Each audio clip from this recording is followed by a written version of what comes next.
This post is the 15th in my series on a visit to the Wadsworth Atheneum. First up is Peter Paul Rubens' Return of the Holy Family from Egypt, painted around 1630. In this painting, Rubens shows his usual attention to texture. There's more detail where he wants you to focus, on the faces for instance, than on these broad swaths of fabric that the Virgin is wearing. See Innovators in Painting, chapters 27 and 28 on Rubens' innovations. There are other Rubens paintings that I happen to like more than this one, for example the Flight of Lot and His Family, which is at the Ringling Museum of Sarasota. You can find a post on that on my website. Next up, Didier Barra, View of Naples, 1647. In the mid-17th century, Naples, which was then under Spanish rule, was not merely the place you went on your way to Pompeii. It was the second largest city in Europe, second only to Paris, and was a center of Italian Baroque art. Barra, 1590 to 1656, was able to make a career painting canvases of Naples. In 1647, the year this painting was done, a Neapolitan fisherman named Masaniello led a revolt against oppressive Spanish taxes.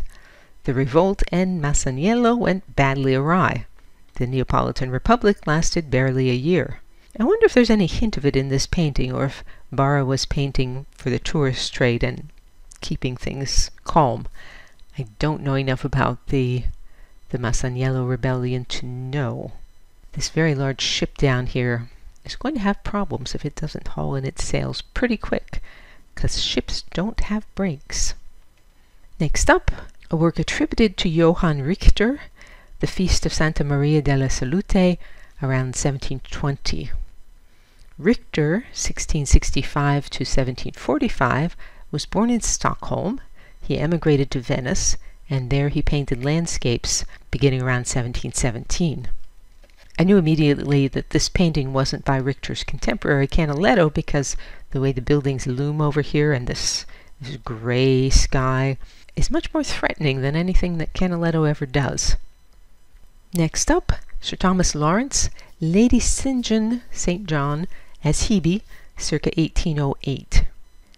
It would be heresy, literally heresy, to paint an accurate portrait of anyone as the Virgin Mary. But since the Renaissance, when scholars began discovering Greek and Roman art and literature, it became perfectly acceptable to do portraits of women as Greek or Roman goddesses. Moreover, artists found a whole new range of subjects and themes, implications, associations, in ancient history and mythology. At the time, all educated people were familiar with these implications, associations, and so you could say a lot of things that were not possible just with unidentifiable figures. So in this case, Hebe, the goddess of youth, was cupbearer to the gods. Here she's carrying a pitcher. She resigned the position when she married the semi-mortal hero Hercules.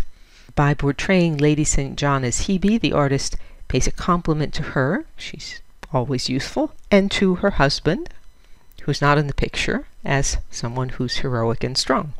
Sir Thomas Lawrence, 1769 to 1830, went from a self-taught child prodigy to a renowned portrait painter, executing his first royal commission, painting of one of the royal family, at age 20.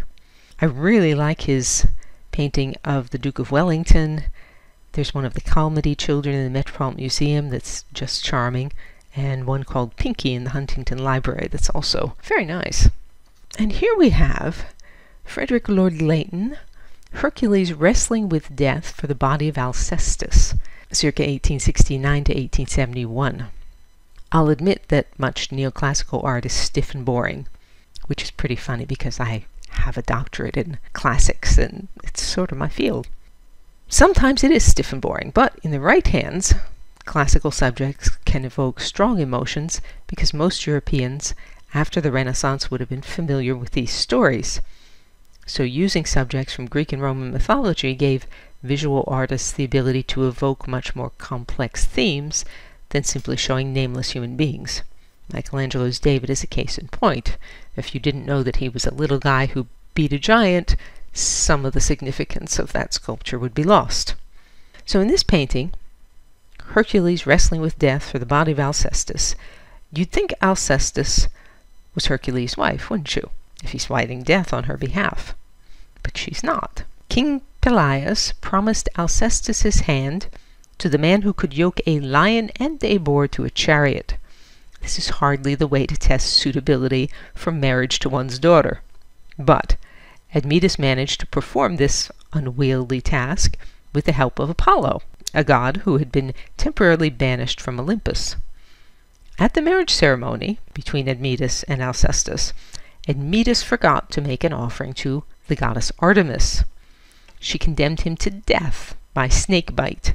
Apollo stepped in again, got the Fates drunk, persuaded them to let Admetus live if anyone would volunteer to die in his stead.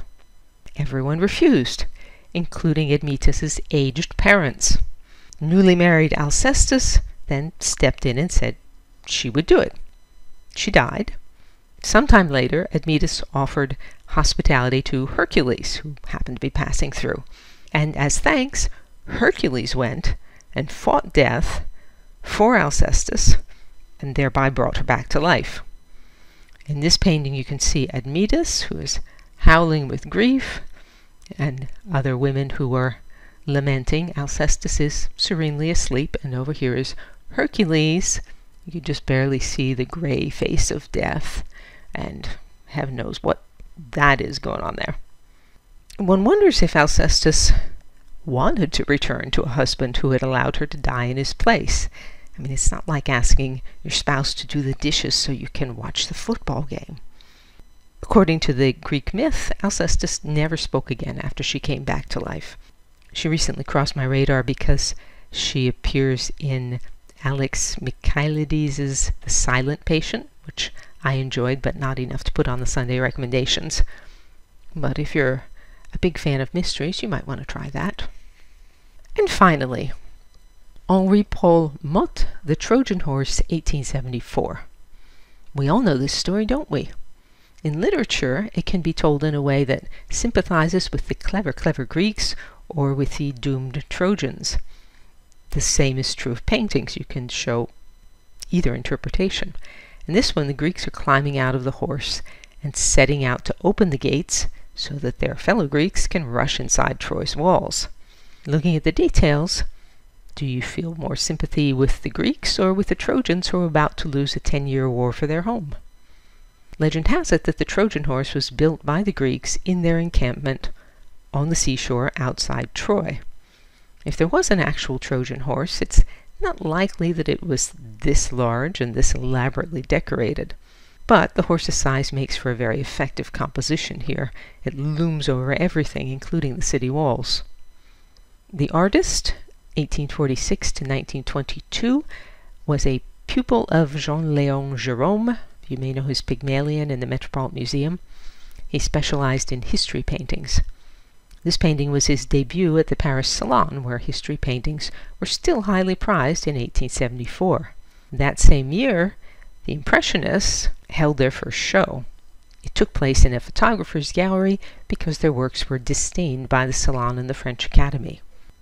You can read more about the changes during that period in my book, Seismic Shifts in Subject and Style, which is available on Amazon.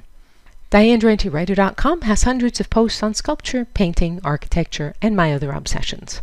To join the free Sunday Recommendations email list, visit the URL that's on the screen, or just email me. And you can say, "Well done, Diane," or support my work and receive rewards by means of the tip jar on DianeDuranteWriter.com. As always, thank you for listening.